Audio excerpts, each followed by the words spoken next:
আপনারা দেখছেন talking point.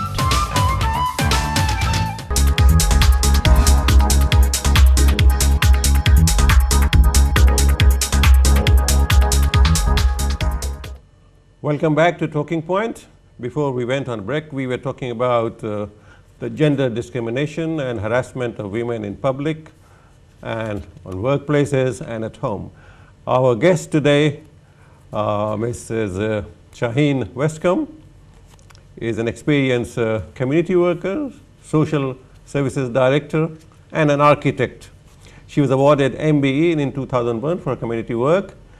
And Mrs. Westcobe, you did a project on domestic violence in partnership with social services in Sweden and Germany. We did touch upon that a little bit, but could you tell us more in detail about that project? Okay, well, that project was actually initiated by a team. In the local authority, we had a team called Domestic Violence Multi-Agency Group. And the multi-agency group included the police, the local voluntary sector, and social services officers and council officers. And we found that across the globe, there were similar incidents of domestic violence. So then we decided that we were going to explore what happens in Europe. And that's when we actually got together voluntary organizations in Germany, in Sweden, local authorities in Germany, Sweden, and Britain, and the police. Did you get hold of some statistics in Germany and Sweden? I beg your pardon? Did you get hold of some statistics in... Statistics. I mean, I don't have the statistics. If anybody is interested, Yeah. the whole report is on the web. Right. And the project was actually called Adhikar. Adhikar, yes. Because it was initiated by an Asian group, a Pakistani group, and there was a lot of domestic violence in the Adhikar Pakistani community. is right. Yes, Right. Adhikar, it's my right. So that's why. But one of the things we found that it's sort of everywhere. It's the male who wants to dominate, and it's a power issue. The woman has to do everything that she's told to do, and it's some kind of an ego, male ego. And then the women get beaten, the children get beaten, they become homeless. But in this country, there are some refuges run by voluntary sector, so women can, if they want, go to the refuge and get some support. But it's not the same. I mean, you leave your home and then you go somewhere else, and repeating the story to all. It's the same everywhere. That you repeat the story True. to all the agencies concerned, and that is so distressing for the woman, so tiring. And in a lot of instances, the women wouldn't even leave the home. I mean, women have been murdered, but they haven't left the home. They're put up with all that. And when I compare this with Bangladesh, or what happens, women in Bangladesh are so helpless. They actually don't have any income, a lot of them. The husband they rely on. So they think, oh my God, if I go and report about my husband, then what? Who's going to feed me? Who's going to look after me? What's going to happen to the children? So who's going to look after my children? Exactly. And then she might be actually sort of looked down upon by the community in the villages. They think, oh well, she's the bad woman, she's the baddie. A man can do whatever they want to do. So sometimes that also comes into the equation. You also mentioned, when we were talking about that, you met a girl who was a victim of some acid thrower. Yes, I mean, acid is quite common in Bangladesh, because I was actually looking at some statistics. I can't actually remember, but organizations like Mohila Parishad and Nari Pokho, they are organizations that work for women in our country. And it was horrendous. And it was quite a while back, maybe 15, 20 years ago, I met this girl, and she had her face was completely disfigured. Apparently, this guy wanted to marry her, and she rejected him. They're usually jilted lovers. And he threw acid on her face. And when she was quite scary to look at. I mean, I feel very horrible to say this. And she had a brother who was actually working in this country. So he was actually able to bring the sister. And the High Commission also helped and to do some plastic surgery. But her life was never the same. True. The plastic surgery doesn't, bring back what you have lost. Well, even if the plastic surgery does take care of their scars on the face. What about their scar on the psychology? The mental scars are there. Of course, the trauma, the mental scars, her life was never the same again. And quite honestly, the way she was disfigured, I mean, that night, when I first met her, I came home and I cried. I said, how could they do this to a girl, a young girl? Her whole life was ahead of her. Mm-hmm. So, I mean, and it happens in Bangladesh every so often. I don't know how people can get away. And I don't know whether what the punishment is either. Well, on the same scale as you see, this discrimination, the British medical journal Lancet, it reported in 2011 in a study that 12 million girls were aborted for fear of dowry, and this is in India. Yes, female fetuses, yes. I was mentioning earlier that in India it's happening all the time, and the reason is women are seen as a burden, a female child is seen as a burden. Yes. So this causes the male-female ratio. It upsets this. You see. Then yes. Where are the males going to get married? Find women, see, as wives. How can they, see? And so in some of the regions in that country, there is a dearth, there is a lack of women of marriageable age. So they go out and get girls from other states, and then they are brought over. The girls are new because they understand the culture, the language, and the adjustment is awful. Sometimes it doesn't work out. So she ends up as a domestic help rather than the wife of a particular person. And talking about domestic help, I mean, I have known of incidents where people go abroad and with taking the migrant workers, home helps, yes. with them, and then they have been abused once they are, out of the country. That has also happened. Often we have seen reports in the newspapers yes. in this country that yes. when our friends from Arab countries, they come over and then they bring Filipinos and Sri Lankans and other domestic help, they mistreat them, and then their faces are burnt with iron and beaten and chained and with belts and all that. And this is sheer example of discrimination. Absolutely.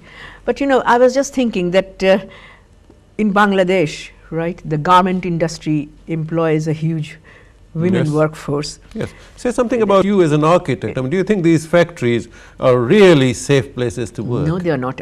As I said, that I'm away from home, but from what I have been reading, the recent incident where the fire door was locked. 112 persons died. Exactly. There have been 300 fires since Bangladesh started as a garment manufacturer and exporter. So, as I said, that women have been earning foreign exchange for the country. Women have, and they have proved to be very good workers, and this is how we reward them. Bangladesh earns $21 billion, and the women who work there get 21 cents per hour. We might be very happy about we are earning a lot of money. How do we earn money? By not paying enough to our own workers. Absolutely. Our several million workers work overseas. They send in $13 to $14 billion every year. See, we are very happy. We spend it on different things. You see, but where is the employment being created with that money? Exactly, and the thing is, these women who work, their health and safety is not looked into. True. I have worked as an architect, and whenever we design anything and it goes to the local authority for approval, they will not approve it until and unless all the health and safety factors have been met. And then once that's met, they have to be implemented. For example, when I worked in local authority, every week we used to have the fire alarm go off. We used to have to go and assemble in the car park. They used to tick the numbers. When you walk into an office, you have to sign in, and that is simply to This ensure. is all planned. See? Yes. It is a kind of routine, the fire drill. See, when the bell goes off, everybody rushes. See, you have to go whether and then your name is ticked because there's an allocated fire officer who Yeah. has to make sure that you are there. yeah. So in Bangladesh, they might have fire alarms, But then if the doors are locked, how can people get out? If the fire alarms don't work, they have not been tested. They're not been tested, and then there should be fire. If the fire alarm goes off, then people might think that, oh, it's a false alarm. But then they should be educated to understand that, yes, even if it's a false alarm, you have to go out because that is the procedure, it's a practice drill. So these things must be taken very seriously. And I actually had an email from the head of architecture, who is a woman in Bangladesh from Buert. And she's very concerned, and she actually wrote to all of us architects because we keep in touch. And it mentions that this, and she's going to look into it as well. One can look into it, one can write a report about it. What the end thing is that, is it going to be implemented? See? Only, I think yesterday, or probably in today's newspapers in Bangladesh, you see, the Bangladesh Garments and Manufacturers and Export Association, they have come up with a report, their own findings, that the fire that killed 112 persons in Ashulia factory of Tazreen Fashions, it was a sabotage. There it is. Who by? Nobody knows, see. Well, I mean, how can it be a sabotage? Because, for example, the person who is responsible for locking and unlocking the doors, that person should be interrogated. Yeah. Because he or she failed to, There should be CCTV footage available. Absolutely.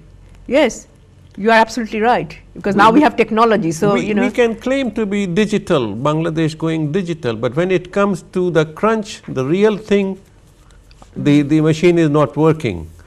The electricity was off. There was a load shedding hour, see. So human life has no value. No value. That is true.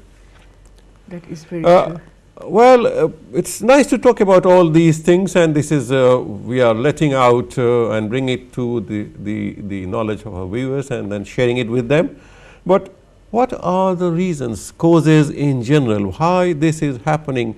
This deep-seated prejudice against women, lack of education, greed for dowry money, greed on the part of the businessman to spend as little as possible on factory conditions, and then pay as little as possible. I have seen 11 persons living in one room, and these are garment workers, you see. Hats off to our industry that brings in $21 billion every year, and we are so proud. All our leaders are very happy. So are we. But what are we doing to these people, see, who are living in subhuman conditions, you see. These workplaces are sweatshops, see. How to educate them? And do our educated people, the Buddhijivi, the civil society, is it doing enough to make it clear to the people, the masses, and also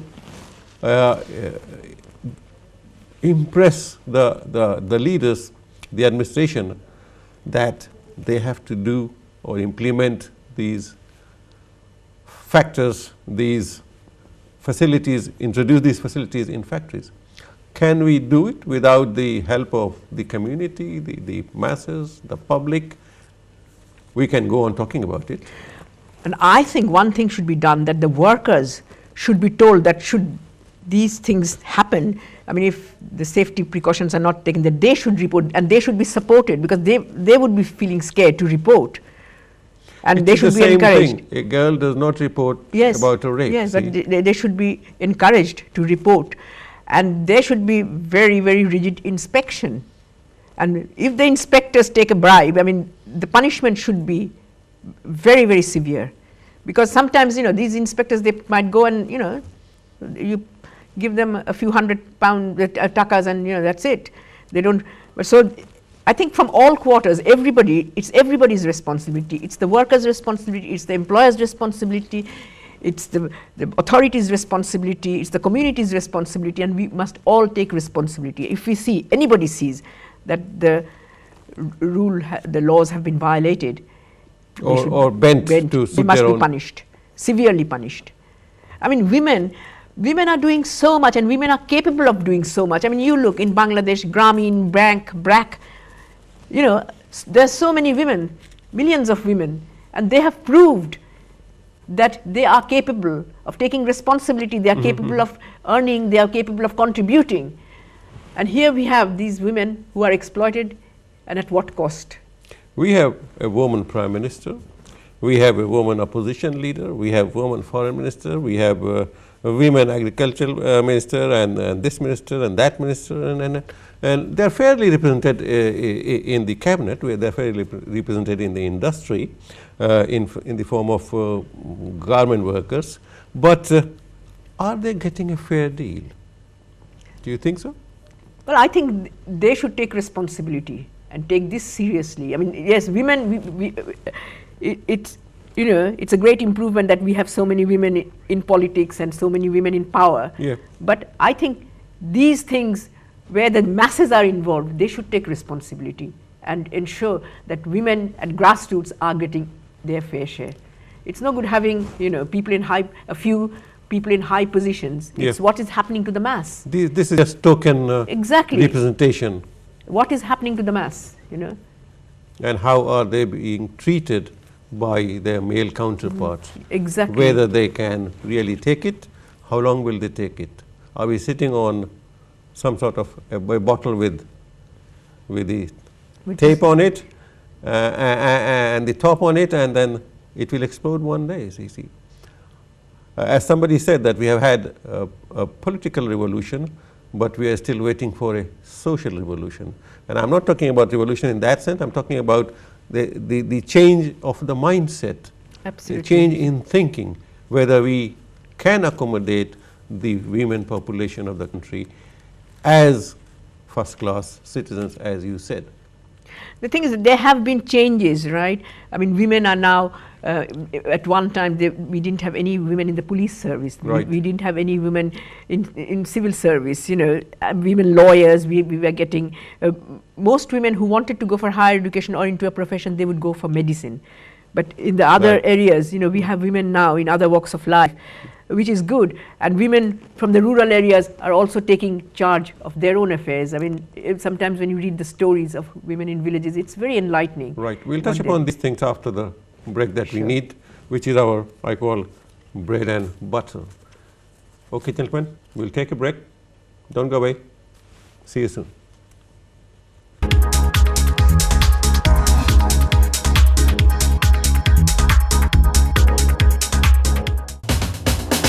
আপনারা দেখছেন talking point.